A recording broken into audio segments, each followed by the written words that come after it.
नमस्कार केमन आছেন सबाई सौभाग्य प्राप्ति चैनेले आपनादेर सकलके आरो एकबार अनेक अनेक स्वागत। आज आबारो चलेছি नतून आरेकटी भिडियो निये जेखाने आमी आपनादेरके जानाबो आपनादेर बाच्चा काच्चा कि एकेबारेई पढ़ाशोनाय मनोयोग दिते चाय ना, किछुतेई हाजार चेष्टा करेও आपनारा ओदेरके पढ़ाशोनाय बसाते पारछेन ना। सेई क्षेत्रे सहज किछु उपाय आछे, सेगुली जोदि आपनारा मानते पारेन ताहले बाच्चा किन्तु पढ़ाशोनाय पारदर्शी हबेई। बहु रकम बहु टोटका रयेछे एकटा भिडियोर मध्य एकसाथे एत टोटका तो देওয়া सम्भव हय ना, जेटुकु सम्भव सेटुकु এই ভিডিওর মাধ্যমে আপনাদের কাছে তুলে ধরব এবং প্রতিটি উপায়ই কিন্তু প্রতিটি টোটকাই কিন্তু প্রচন্ড পরিমাণে সুফলদায়ী। যদি সঠিক নিয়মে আপনারা মেনে চলতে পারেন, সঠিকভাবে করতে পারেন, তাহলে যে বাচ্চা একেবারেই পড়াশোনা করছে না সেও কিন্তু পড়াশোনায় মন দেবে। কি সেই উপায়গুলি সেটিই এই ভিডিওর মাধ্যমে আপনাদের কাছে তুলে ধরব। তার আগে অবশ্যই বলে রাখি বন্ধুরা, আমার চ্যানেলটিকে লাইক করবেন, ভালো লাগলে বন্ধুদের সাথে শেয়ার করবেন। এই সংক্রান্ত কোনো জিজ্ঞাসা থাকলে অবশ্যই কমেন্ট বক্সে এসে জিজ্ঞেস করতে পারেন। সাবস্ক্রাইব করে বেল বাটনটা প্রেস করে রাখবেন যাতে আমি যখনই নতুন কোনো ভিডিও দিই না কেন সেটা সরাসরি আপনার কাছে পৌঁছে যায়। তো চলুন বন্ধুরা ভিডিওটা শুরু করি।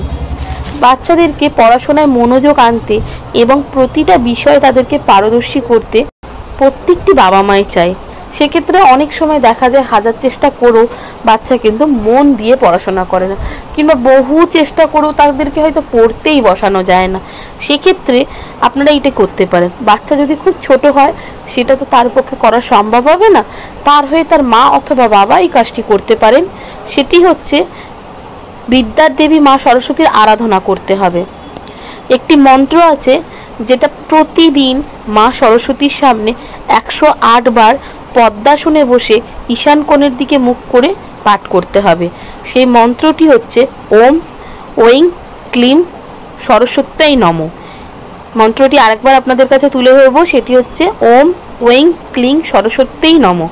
এই মন্ত্রটি প্রত্যেক দিন 108 বার করে আপনার সন্তানের নাম গোত্র মা সরস্বতীর কাছে জানিয়ে এই মন্ত্রটি পাঠ করলে দেখবেন বাচ্চা আপনাদের পড়তেও বসবে এবং পড়াশোনাও করবে।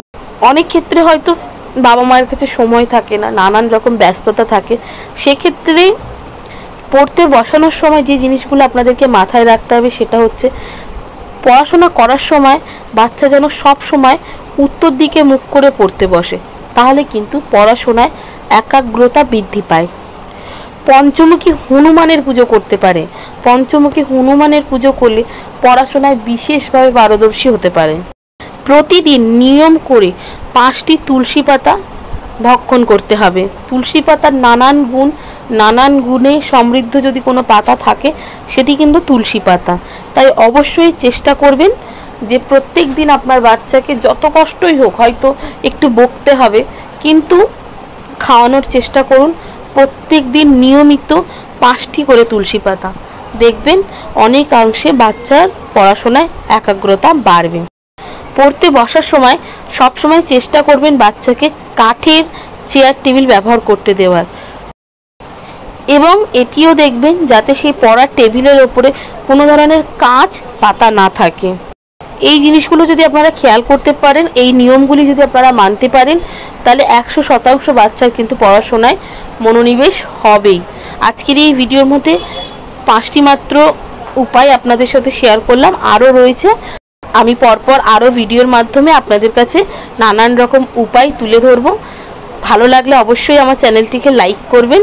আজকের মতন এখানেই, দেখা হবে নতুন আরেকটি ভিডিওতে।